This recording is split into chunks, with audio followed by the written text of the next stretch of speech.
Hey guys, स्वागत है आप सभी का अपने यूट्यूब चैनल विद्या ट्यूब में। ये हमारी पॉलिटी की फोर्थ क्लास है और इस क्लास में हम संघात्मक संविधान और एकात्मक संविधान यानी कि फेडरल कॉन्स्टिट्यूशन और यूनिटरी कॉन्स्टिट्यूशन पढ़ेंगे। ठीक है, इससे पहले हमने क्लासिफिकेशन पढ़ चुके हैं। फिर थर्ड क्लास में हमने रिटन कॉन्स्टिट्यूशन और अनरिटन कॉन्स्टिट्यूशन यानी लिखित संविधान और अलिखित संविधान में अंतर समझा।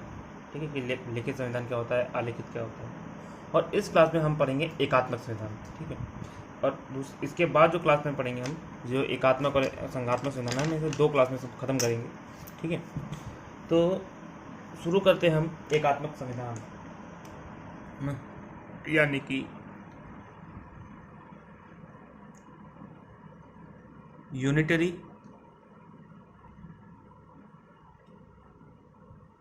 कॉन्स्टिट्यूशन। हम एकात्मक संविधान के फीचर्स पढ़ेंगे कि क्या क्या फीचर्स होते हैं, क्या क्या मेरिट्स होते हैं, क्या क्या डीमेरिट्स होते हैं। ये सारी चीज़ें हम एक एक करके पढ़ेंगे। ओके, एकात्मक संविधान। तो देखिए, एकात्मक व्यवस्था होती क्या है पहले। ठीक है, मैंने आपको पहले बताया है सेकंड क्लास में या फर्स्ट क्लास में बताया है कि एकात्मक व्यवस्था में यानी कि जहाँ जिस भी देश में एकात्मक व्यवस्था होती है यानी कि यूनिटरी सिस्टम होता है, वहाँ पर पावर्स का क्या होता है, सेंट्रलाइजेशन होता है यानी केंद्रीकरण होता है। ठीक है, वहाँ पर सेंट्रलाइज व्यवस्था होती है, वहाँ पे स्टेट नहीं होते। वहाँ पे जितनी पावर्स होती है वो किसके पास होती है, केवल देश की मतलब सेंट्रल गवर्नमेंट के पास होती है, देश की सरकार के पास होता है। ठीक है, वहाँ स्टेट नहीं होते।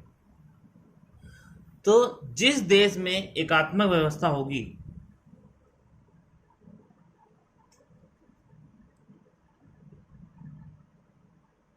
ठीक है, यानी कि यूनिटरी, जिस देश में एकात्मक व्यवस्था होगी, यूनिटरी सिस्टम होगा, उस देश की सरकार भी कैसी होगी, सरकार भी कैसी होगी, एकात्मक होगी, है ना। और जब सरकार एकात्मक है तो उसका संविधान भी कैसा होगा, एकात्मक होगा यानी कि यूनिटरी होगा, है ना। यानी कि अगर कोई देश है जहाँ पर व्यवस्था की नेचर ऑफ पॉलिटी यानी राज्य व्यवस्था कैसी है, एकात्मक है। ठीक है, तो वहाँ का जो आपका सरकार है वो भी एकात्मक होगी, वहाँ की जो संविधान है वो भी क्या होगा, एकात्मक होगा, यूनिटरी होगा। ठीक है, और इसी तरह अगर मान लीजिए कोई देश है जहाँ पर जिसकी राज्य व्यवस्था कैसी है, संघात्मक है, तो वहाँ की सरकार भी कैसे होगी, संघात्मक होगी, और वहाँ का संविधान भी कैसा होगा, संघात्मक होगा। ठीक है, तो इस क्लास में हम अपना केवल एक टॉपिक पढ़ेंगे इसका, एकात्मक व्यवस्था। तो एकात्मक व्यवस्था को हम आगे पढ़ते हैं। ठीक है, ये भी ले सकते हैं। अगर मान लीजिए संघात्मक व्यवस्था है, संघात्मक सिस्टम है, तो वहाँ की सरकार कैसे होगी, सरकार भी संघात्मक होगी, फेडरल होगी, और वहाँ कॉन्स्टिट्यूशन भी कैसा होगा, फेडरल कॉन्स्टिट्यूशन। ठीक है, तो इसमें हम केवल एक टॉपिक पढ़ेंगे, एकात्मक। तो उससे हम पढ़ते हैं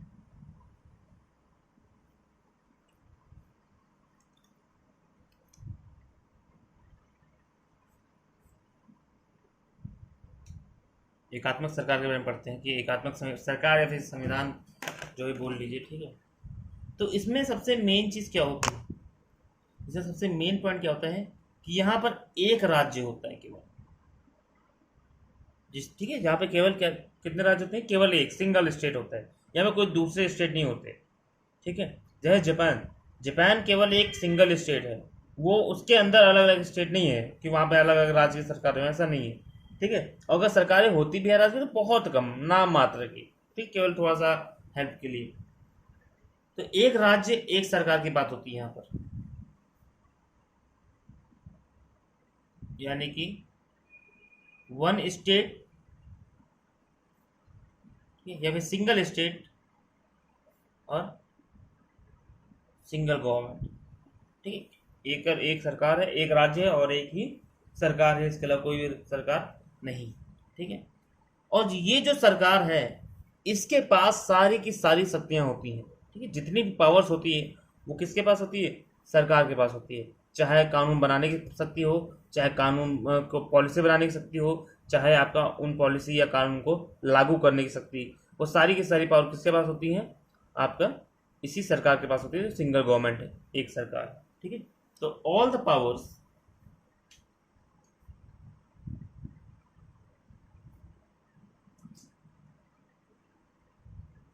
remains with the same government. ठीक है, वो चाहे पॉलिसी मेकिंग की शक्ति हो,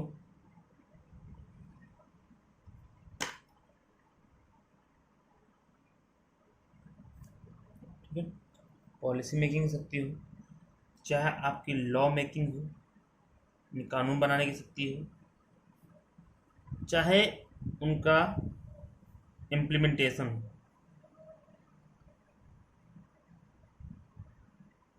ये सारी की सारी पावर किसके पास होती हैं? कि जितनी भी पावर्स हैं, ठीक है, ये सारी पावर किसके पास होती है? केवल वन गवर्नमेंट के पास होती है, एक सरकार के पास होती है।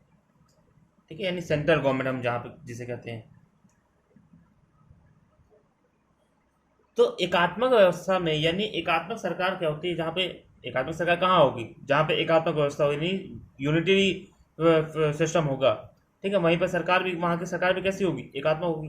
ठीक है, सेंट्रल गवर्नमेंट की पावर होगी, पावरफुल होगी। तो ऐसी व्यवस्था में क्या होता है? जितनी भी पावर्स हैं वो सारी की सारी पावर्स किसको दी जाती हैं? केवल सेंट्रल गवर्नमेंट के पास होती हैं। वहाँ पे स्टेट का कोई रोल नहीं होता, स्टेट के पास कोई पावर नहीं होती। ठीक है, सारी की सारी पावर किसके पास होती है? All the power remain with the same government, है सिंगल गवर्नमेंट। ठीक है, आई बात समझ। इसके बाद अगर देखिए, अगला पॉइंट अगर इसमें लिखे हम, तो there is no division of power between state and centre. ठीक है, देखिए यहाँ पर समझने वाली बात क्या है? यहाँ पर केवल सेंटर है, केवल केंद्र सरकार है, राज्य सरकार नहीं है, वहाँ पर स्टेट गवर्नमेंट नहीं है, केवल क्या है? सेंटर। इसका मतलब एक ही व्यक्ति है, तो पावर होगी वो भी क्या होगी? केवल एक के पास ही तो होगी, है ना। डिवीजन ऑफ पावर तो हो ही नहीं सकता भाई। पावर का डिवीजन कब होगा? जब कोई दो लोग हो, हमारे पास दो सरकारें हों, तभी हम पावर का डिवीजन करते हैं। लेकिन जब दो सरकारें है ही नहीं, केवल सिंगल सरकार है, वो भी केंद्र सरकार, तो जाहिर सी बात है जो सारी की सारी जो पावर्स है वो किसको मिलेगी? केंद्र सरकार को मिलेगी, है ना। डिवीजन ऑफ पावर की कोई बात ही नहीं होगी वहां पर। तो इसीलिए कह रहे हैं कि देयर इज नो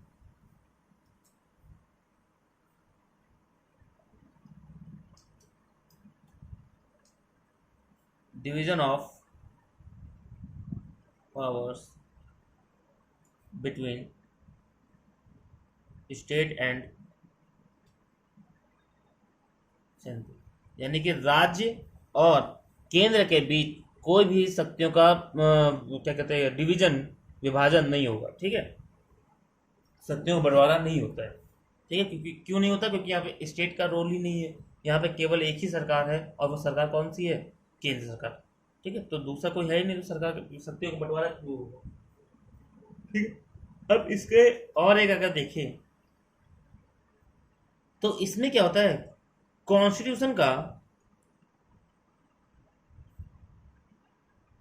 कॉन्स्टिट्यूशन लिखित होना जरूरी है। ठीक है, यहाँ पर संविधान का लिखित होना जरूरी है। ठीक है, तो इट इज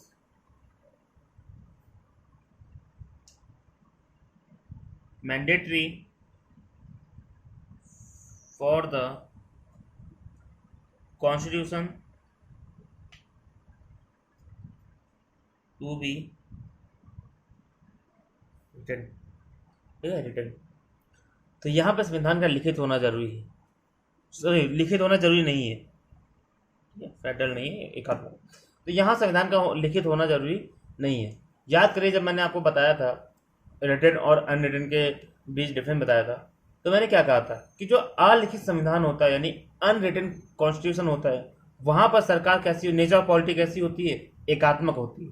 ठीक है, वहाँ पर नेचर ऑफ पॉलिटी कैसी होती है? एकात्मक होती है, यूनिटरी ही होती है, या एकात्मक व्यवस्था। तो अब यहाँ समझिए क्यों होता है। क्यों? देखिए, यहाँ पर डिवीजन ऑफ पावर नहीं है ना, शक्तियों का कोई भी बंटवारा नहीं। सारी की सारी शक्तियाँ क्या हैं? केवल एक ही सरकार के पास है। तो यहाँ कोई लिखने की ज़रूरत ही नहीं है आपको कि इसके पास सरकार, इसके पास क्या शक्ति है, इनके पास क्या शक्तियाँ हैं, कोई ज़रूरत नहीं है। लेकिन वहीं अगर आप संघ में जाएँ, फेडरल सिस्टम में जाएँ, तो वहाँ क्या होता है, वहाँ डिवीजन ऑफ पावर देखने को मिलता है। ठीक है, अगली क्लास में हम बात करेंगे। वहाँ क्या होता है, डिवीजन ऑफ पावर देखने को मिलता है, शक्तियों का बंटवारा देखने को मिलता है। जैसे आप इंडिया में देखें, तो इंडिया में भी क्या है, फेडरल सिस्टम है, क्वासी फेडरल सिस्टम कहते हैं। ठीक है, तो इंडिया में पावर बटी हुई है, कुछ पावर सेंट्रल गवर्नमेंट के पास है, कुछ पावर क्या है, स्टेट गवर्नमेंट के पास है, यानी राज्य सरकार के पास। और इसीलिए अब पावर का क्या हो रहा है, बंटवारा हो रहा है इंडिया में, है ना।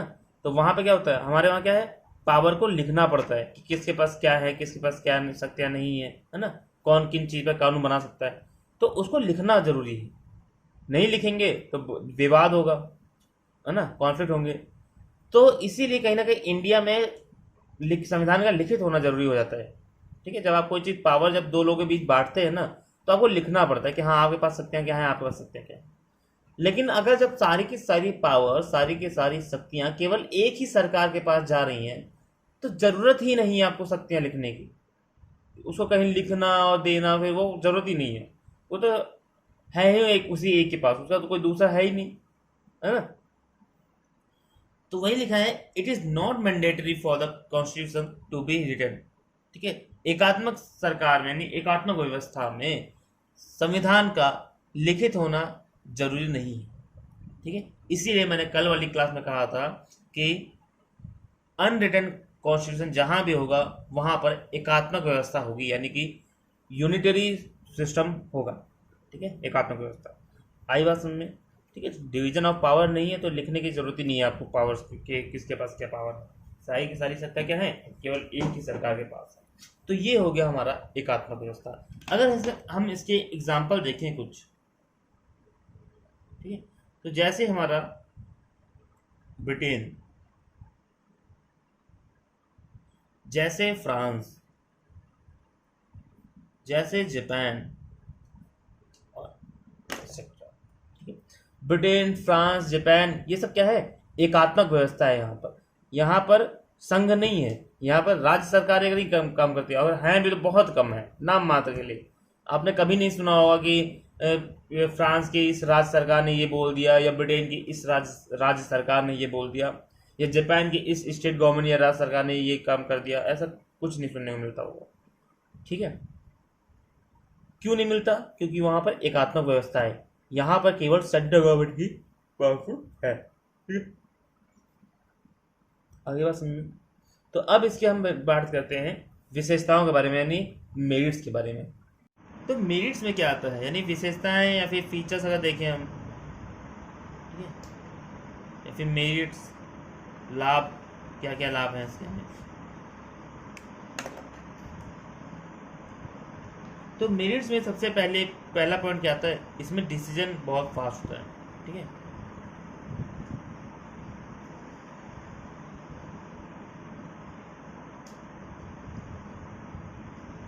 यानी कि निर्णय बहुत तीव्र होता है, यानी बहुत फास्ट होता है। ठीक है, जब डिसीजन बहुत तेज ले जाते हैं। देखिए, आप जरा इंडिया में देखिए, इंडिया में जब भी कोई नियम कानून पास करना होता है, ठीक है, तो वो पहले सेंट्रल गवर्नमेंट पास कराती है, वहाँ टाइम लगता है। उसके बाद फिर वो स्टेट गवर्नमेंट देखती है कि वहाँ पे स्टेट के लिए सही है या नहीं है, फिर उसको अपने वहाँ लागू करती है, तो बहुत टाइम लगता है ना। लेकिन क्योंकि यहाँ पे दो सरकार है ना, दो बार उसको देखा जाएगा। लेकिन जापान में, ब्रिटेन में, फ्रांस में, इन सब जगह क्या होता है, सेंट्रल गवर्नमेंट ने यानी केंद्र सरकार ने एक नियम पास किया, उसको तुरंत लागू कर दिया जाता है। ठीक है, उसको कोई देखने वाला नहीं है, उसको कोई देखने वाला नहीं है। ठीक है, कि उसको उसमें डिले कर रहा है कोई, ऐसा कुछ नहीं होता। इसीलिए कहा जाता है कि ये जो सिस्टम होता है, एकात्मक संविधान या एकात्मक व्यवस्था या फिर एकात्मक सरकार, इसमें सबसे बड़ा मेरिट्स क्या है, यहाँ पे निर्णय बहुत जल्दी होता है, यहाँ पे जो डिसीजन होते हैं बहुत फास्ट होते हैं। ठीक है, यहाँ पे डिले नहीं देखा जाता। ठीक है, दूसरा, यहाँ पे अब देखिए, यहाँ पे क्या है, केवल वन सिंगल गवर्नमेंट है। है ना, एक सिंगल सरकार है। इसका मतलब वही सरकार क्या कर रही है, पूरे देश के लिए कानून बना रही है ना। ये मान लीजिए पूरा देश है और इस देश के लिए ये सरकार है सेंट्रल गवर्नमेंट, ठीक है। ये सरकार इस पूरे देश के लिए कानून बना रही है, पूरे देश के लिए। तो जाहिर सी बात है जो कानून बनाएगी वो यहाँ भी लागू होगा, यहाँ भी लागू होगा, यहाँ भी लागू होगा, यहाँ हर जगह क्या होगा, एक तरह का कानून लागू होगा, है ना। मान लीजिए दूसरा कानून चलाया तो उसने भी हर जगह लागू किया, है ना। जैसे आप ये देखिए कि जैसे इंडिया में देखिए, इंडिया में क्या है, अगर हम शराब का देखें, शराब के ऊपर कानून, तो शराब क्या है आपका, जो इंडिया तो संघ है ना, इंडिया तो ग्रुप ऑफ कई सारी सरकारें हैं यहाँ पर, ठीक है। तो इंडिया में जैसे बिहार में क्या है, बिहार में शराब पीना गुनाह माना गया है, अपराध माना गया है, ठीक है। वहाँ जो अल्कोहल है वो बैन है। लेकिन वहीं पर दिल्ली में देखिए आप, दिल्ली में क्या है, चल रही है शराब, यूपी में चल रही है ना, अलग अलग राज्यों में चल रही है। तो यहाँ पे क्या है, कानून एक जैसे नहीं है, किसी राज्य में अलग कानून है, किसी राज्य में अलग कानून है, किसी दूसरे राज्य में अलग कानून है ना। लेकिन जापान में क्या है, जापान में अगर आपको एक कानून एक राज्य में मिलेगा तो सेम कानून दूसरे राज्य में मिलेगा, तो सेम कानून अलग अलग राज्यों में हर जगह पर सेम कानून मिलेगा, ठीक है। अगर रेड लाइट क्रॉस करने पर यहाँ पर जो जुर्माना होगा, सेम जुर्माना इधर यहाँ होगा, सेम जुर्माना अलग, सेम जुर्माना अलग, है ना, ठीक है। तो यानी कि क्या है, यहाँ पे जो सिंगल गवर्नमेंट है वो कहीं ना कहीं यूनिफॉर्म लॉ बनाएगी पूरे देश के लिए, ठीक है। एक जैसा कानून, एक समान कानून पूरे देश के लिए लागू करेगी, ठीक है। तो one single government makes uniform law for nation, ठीक है। देश के लिए, राष्ट्र के लिए वो एक सरकार यूनिफॉर्म लॉ बनाती है, यानी एक जैसा कानून बनाती है, ठीक है। इसके बाद अगर हम बात करें तो ये सरकार जो है एकात्मक सरकार, ये बेटर मानी जाती है, बेटर फॉर इमरजेंसी, ठीक है, इमरजेंसी।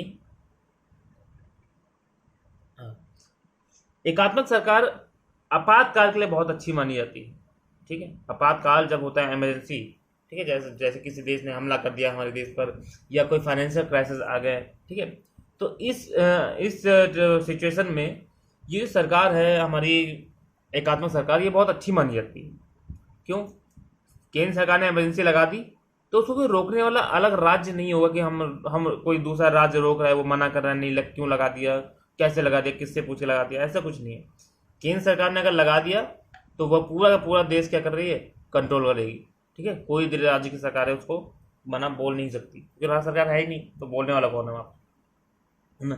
तो आपातकाल के लिए यानी इमरजेंसी के लिए बहुत अच्छी सरकार मानी जाती है कौन सी, एकात्मक सरकार, यानी कि यूनिटरी गवर्नमेंट, ओके।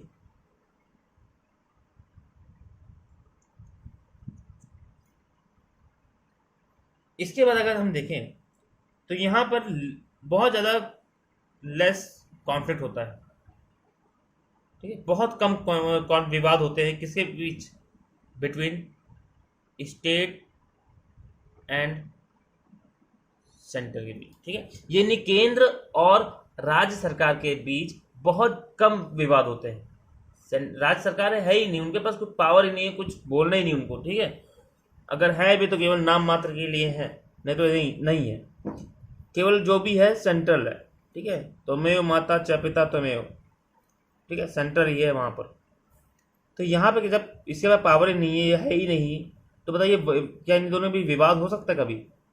अगर आप हो और आपका दुश्मन कोई है ही नहीं, कोई भी दुश्मन नहीं है आपका, तो क्या कभी विवाद होगा आपका, कोई लड़ाई होगी आपकी? नहीं होगी, है ना। तो यहाँ पे क्या है, यहाँ पे जो भी है सेंटर है, स्टेट है ही नहीं, तो यहाँ पर क्या होता है, विवाद भी नहीं होता। यानी सेंटर राज्य सरकार और केंद्र सरकार के बीच विवाद नहीं होता कभी भी। कहाँ पर? एकात्मक सरकार में, एकात्मक व्यवस्था में, ठीक है। लेकिन अगर इंडिया में आप देखें, इंडिया में क्या है, हम तो यूनियन है ना, संघ है हमारे पास, तो हमारे वहाँ अक्सर आप देखेंगे विवाद हो रहा होता है। केंद्र सरकार राज्य सरकार के बीच अक्सर विवाद चल रहे होते हैं, कहीं केस चल रहा होता है, कहीं कुछ चल रहा होता है, ठीक है। लेकिन एकात्मक व्यवस्था में ऐसा कुछ नहीं होता है। एकात्मक व्यवस्था में कोई भी विवाद नहीं देखा जाता है। और अगर हम देखें, ठीक है,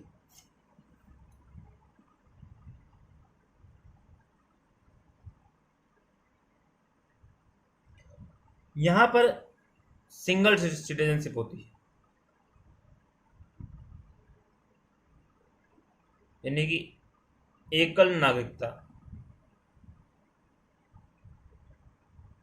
ठीक है, जो कहीं ना कहीं क्या करती है, एकता की भावना को बढ़ाती है, ठीक है, उसको प्रबल करती है, उसको काफ़ी ज़्यादा स्ट्रॉन्ग करती है। तो जहाँ भी एकात्मक व्यवस्था होती है वहाँ पर क्या होता है, जो क्या कहते हैं आपकी सिटीजनशिप होती है वो भी सिंगल होती है। वहाँ पर डुअल सिटीजनशिप का प्रावधान नहीं होता, वहाँ पर दो नागरिकता नहीं होती, द्वि नागरिकता नहीं होती, ठीक है। अगर आप यूएसए जाएं, अमेरिका, तो अमेरिका में के लोगों के पास दो नागरिकता होती है, डुअल सिटीजनशिप रखते हैं वो लोग, एक यूएसए की और दूसरी उस राज्य के नागरिकता रखते हैं जिस राज्य में वो लोग रहते हैं, ठीक है, उस राज्य के भी नागरिक होते हैं। लेकिन जापान जाएंगे तो जापान के लोग केवल जापान के नागरिक हैं, ठीक है, वो और किसी राज्य के नागरिक नहीं है। तो इससे फ़ायदा क्या है एकल नागरिकता होने से? इससे फ़ायदा ये है कि आप क्या होते हैं, आपके अंदर एकता की भावना होती है, यूनिटी होती है, आप एक होते हैं, ठीक है। आप भले धर्म, नाम, कास्ट सबसे अलग हो, लेकिन आप कहीं ना कहीं एक होते हैं। जैसे इंडिया में क्या है, हमारे पास केवल सिंगल सिटीजनशिप है, हम केवल इंडिया के नागरिक हैं, भारत के नागरिक हैं ना, हम सिटीजनशिप ऑफ इंडिया रखते हैं, ठीक है, इंडिया के सिटीजन है, ठीक है, हम किसी राज्य के नागरिक नहीं है। तो इससे क्या होता है, कहीं ना कहीं हमारे अंदर एकता की भावना आती है, ठीक है, कि हाँ हम भारतीय हैं, हम इंडियंस हैं, ठीक है। तो इससे हमारे अंदर एकता की भावना आती है, ये फ़ायदा होता है इससे, सिंगल सिटीजनशिप से, ठीक है। तो ऐसे ही जापान में भी सिंगल सिटीजनशिप है। तो जो एकात्मक व्यवस्था होती है वहाँ पर सिंगल सिटीजनशिप होती है, वहाँ पर एकल नागरिकता होती है, ठीक है। जैसे जापान हो गया, फ्रांस हो गया, ब्रिटेन हो गया, इन सब में एकल नागरिकता है। लास्ट पॉइंट इसमें आता है मेरिट्स में, ये बहुत चीप होती है, मतलब बहुत ज़्यादा लो कॉस्ट सरकार होती है, ठीक है, लो कॉस्ट गवर्नमेंट। ये बहुत ज़्यादा कम खर्चीली सरकार होती है, यहाँ पे ज़्यादा पैसा खर्च नहीं होता, ठीक है। जाहिर सी बात है, अगर आप इंडिया में देखें, इंडिया में बहुत पैसा खर्च होता है। पहले आप सेंटर का इलेक्शन कराएं, ठीक है, पूरे केंद्र सरकार का इलेक्शन होता है, उसमें पैसा लगता है, संसद भवन बना उसमें पैसा लगता है, हर चीज़ में पैसा लगता है। उसके बाद हर राज्य की सरकार का इलेक्शन हो रहा होता है ना, देखते ही, कभी यूपी गवर्नमेंट का इलेक्शन, कभी महाराष्ट्र में इलेक्शन, कभी कर्नाटका में इलेक्शन, कभी कहीं इलेक्शन। तो उससे क्या होता है, पैसा ही तो खर्च हो रहा है ना। तो अब वहाँ पे एमएलए हैं, वहाँ पे एमपी हैं, जो भी हैं, उनको सैलरी देना, उनकी पेंशन देना, वो क्या है, खर्चा ही तो है। लेकिन यहाँ पे क्या है, केवल एक बार इलेक्शन होता है सेंटर के लेवल पर, वहीं पे जो एमएलए या एमपी है उन्हीं को सैलरी मिलती है, बाकी कोई खर्च नहीं है, ठीक है। तो इससे क्या कहते हैं, लो कॉस्ट गवर्नमेंट होती है, यानी बहुत कम खर्चीली सरकार होती है, ठीक है। लास्ट पॉइंट, इसका 7वां पॉइंट क्या है, good for small and less populated state, ठीक है, यानी वो देश, यानी वो राज्य जो छोटे हैं, साइज में छोटे हैं, और वहाँ पे पॉपुलेशन बहुत कम है, जनसंख्या कम है, तो उसके लिए बहुत अच्छी सरकार मानी जाती है आपकी, क्या, ये एकात्मक सरकार, ठीक है, उसके लिए काफ़ी अच्छी मानी जाती है। छोटा सा देश है, उसके लिए काफ़ी सही मानी जाती है, उसमें कौन सा ही बहुत ज़्यादा आपको रूल बनाने हैं या बहुत ज़्यादा आपको चीज़ें देखनी, ठीक है। अब इसका लास्ट हम देखते हैं डीमेरिट्स के बारे में, यानी कमियाँ, ठीक है। तो कमियों में क्या आता है ये देख लेते हैं हम। तो कमियों में अगर पहला पॉइंट देखें तो इसमें क्या होता है, एक सरकार होती है ना, वन गवर्नमेंट होती है, एकल सरकार, सिंगल गवर्नमेंट होती है। तो ये क्या क्या होती है, not very comprehensive, the one government not very comprehensive, यानी ये ज़्यादा व्यापक नहीं होती, ठीक है। सिंगल गवर्नमेंट, ये जो एक सरकार है, सिंगल गवर्नमेंट है, ये ज़्यादा व्यापक नहीं होती। व्यापक कैसे मतलब, यानी कि यहाँ पर सबका प्रतिनिधित्व नहीं होता, सबका रिप्रेजेंटेशन नहीं होता। Not all are represented, not all are,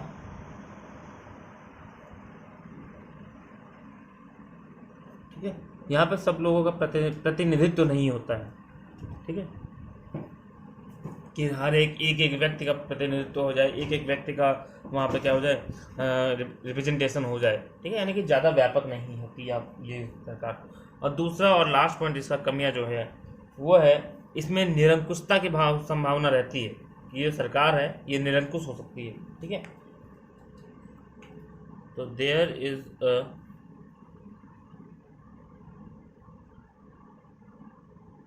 possibility of autocracy, यानी निरंकुश होने की संभावना रहती है यहाँ पर। देखिए यहाँ पे क्या है, एक सरकार है, केवल सिंगल गवर्नमेंट है, तो जाहिर सी बात, और कोई राज्य सरकार है नहीं उनको रोकने वाला, उनके ऊपर कंट्रोल करने वाला, तो जाहिर सी बात है कि सेंट्रल गवर्नमेंट जो चाहेगी वो नियम कानून पास करेगी, है ना, वो अपने हिसाब से जो करेगी, करना चाहेगी वो कर सकती है। तो कहीं ना कहीं यहाँ पे पॉसिबिलिटी रहती है, संभावना रहती है कि ये सरकार है ये निरंकुश हो जाए, है ना, अपनी मनमानी करने लगे, ठीक है। तो इस सरकार में सबसे बड़ी कमी होती है एकात्मक व्यवस्था में कि यहाँ पर ऑटोक्रेसी होने की संभावना रहती है, निरंकुश होने की संभावना रहती है।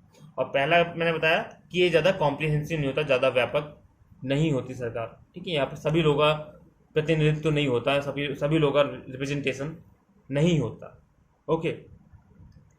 तो इस तरह से हमने क्या पढ़ा, एकात्मक व्यवस्था पढ़ा। अब हम अगली क्लास में हम इसकी संघात्मक व्यवस्था पढ़ेंगे, ठीक है। 2 क्लास में अगर बनाता तो वीडियो बहुत लंबी हो जाती, इसलिए मैं इसको 2 अलग अलग क्लास में बना रहा हूँ, ठीक है। एक क्लास में बनाता तो वीडियो काफ़ी लंबी होती, वो सही नहीं रहता, है ना। तो अगली क्लास में हम इसको पढ़ लेंगे, क्या, इसका संघात्मक व्यवस्था, और उसके बाद अगली क्लास से फिर अगली क्लास में हम भारतीय संविधान के ऊपर आ जाएंगे, ठीक है। देखिए अभी मैं केवल आपको संविधान के बारे में थोड़ा सा बेसिक क्लियर करा रहा हूँ कि लिखित संविधान में क्या होता है, एकात्मक व्यवस्था क्या होती है, ठीक है, संघ व्यवस्था क्या होती है, संघात्मक व्यवस्था।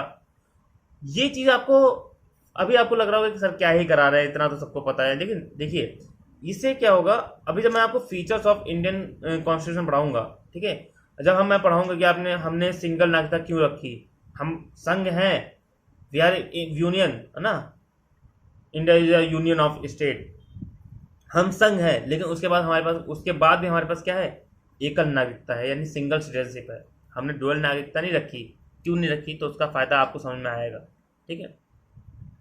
हमने सेंटर को मजबूत रखा, उसका फायदा आपको समझ में आएगा, ठीक है। तो ये सारी चीज़ें आपको क्या करनी पड़ेगी, आपको आगे समझ में आएंगी धीरे धीरे। तो अभी हम क्लास को यहीं पे ख़त्म करते हैं, और अगली क्लास में हम, ठीक है, फिर पढ़ेंगे, आगे टॉपिक पढ़ेंगे। तो तब तक के लिए वीडियो को पूरा देखिए, ठीक है, लाइक करिए, कमेंट करिए, शेयर करिए, और अपने सजेशन दीजिए, ठीक है। आपको कोई डाउट हो तो आप पूछ सकते हैं, कुछ सजेस्ट करना चाहें तो आप वो कर सकते हैं, ठीक है। और चैनल को सब्सक्राइब करके बेल आइकन को प्रेस करिए, ताकि जो भी नोटिफिकेशन है वो आप तक पहुंचती रहे। तब तक के लिए गुड बाय, सी।